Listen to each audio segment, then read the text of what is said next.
American cycling champ Floyd Landis just days ago cheered as a hero, winner of the Tour de France, but now engulfed in a cloud of suspicion.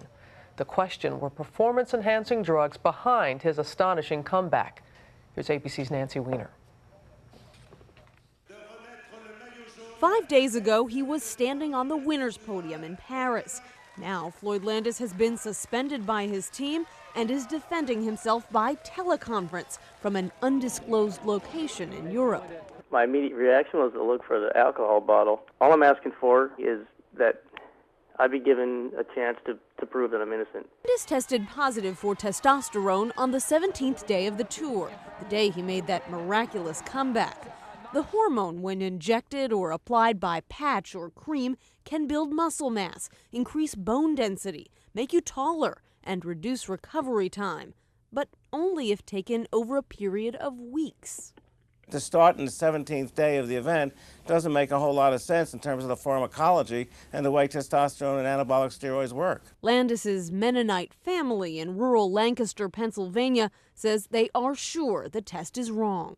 I'm sorry that people have to downgrade a person, but when he comes up, he's going to be on the top. But when asked if he had ever used performance-enhancing drugs, Landis offered this less than emphatic denial. I'll say no.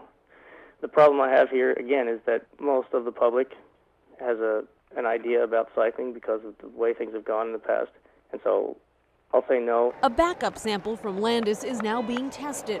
His reputation is riding on the result. I do hope that if Floyd, if he is found to be positive, that he takes the high road and has the courage to come forward. I'm not concerned.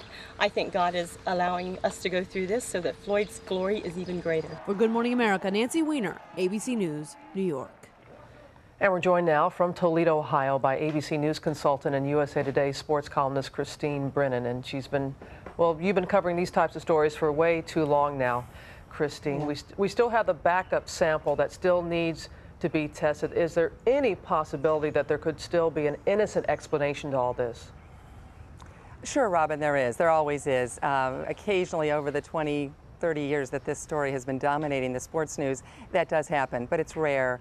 The reason the A sample and the B sample, they're from the same sample that he gave after that 17th stage where he made the dramatic comeback. So it's just looking at that second sample to make sure nothing was tampered with that first part of the sample. It's unlikely. I'm afraid to say it's very unlikely. Well, so many people, they just don't want to believe this, and part of his remarkable story is his hip, his bad hip. Any possibility that the drugs that he took for that could be the reason for the results? Sure. Again, anything's possible. As we've learned, there's so many different scenarios. What concerns me, Robin, is the way he said, he gave that non-denial denial. He didn't say an emphatic no, and that really surprised me because you would have expected him to say, no, I absolutely did not take steroids, the way every single other person on earth does. And then, of course, the dog ate my homework excuse. It could be, was it the beer, was it the Jack Daniels? And those are the kinds of things that, as a journalist covering it all these years, as wonderful as a story as this is, you do have to start asking yourself, I wasn't born yesterday, what do we believe here? I know it was shocking for many to hear him say, so I'll say no, instead of just being emphatic and saying no. He knew that he would be tested. The protocol for the Tour de France is that every stage winner and every overall winner during the course of the tour is tested after the stage. And we have up here, he was tested at least 6 times. It was stage 17, and that was the remarkable comeback. And a lot of people are going, aha, so now we know why. But it's virtually impossible that you could take something that morning and see immediate results. Is that true?